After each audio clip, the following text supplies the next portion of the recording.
Hey everyone, welcome back. Today we're checking out CasaOS, a lightweight, open-source operating system for managing your personal server and smart devices. If you want a simple way to control all your home tech, this review will help you see if it's worth trying. What it is. CasaOS is an open-source operating system designed to make self-hosting simple. It's built for home servers and lets you manage apps, storage, and connected devices from a clean, centralized dashboard.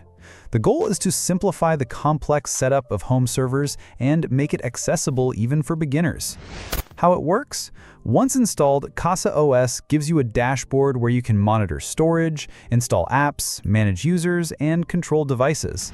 It supports containerized apps, so you can run services like media servers, cloud storage, and home automation easily. The system focuses on simplicity.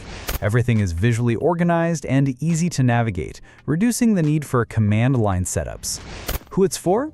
CasaOS is perfect for tech enthusiasts, hobbyists, or anyone who wants to experiment with self-hosting without getting overwhelmed by complex server setups.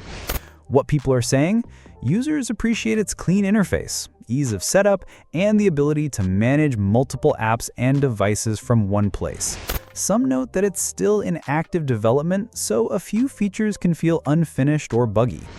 Pros: free and open source, easy setup and beginner-friendly dashboard, supports multiple apps and devices. Cons: some features are still in beta, limited advanced configurations for power users. Recommendation? So here's my take. If you're a beginner or hobbyist looking for a simple, centralized way to manage your home server and apps, CasaOS is worth checking out. Just remember, it's still developing, so some rough edges are expected. That's it for this CasaOS review. Let me know your thoughts in the comments, and don't forget to like and subscribe for more tech reviews.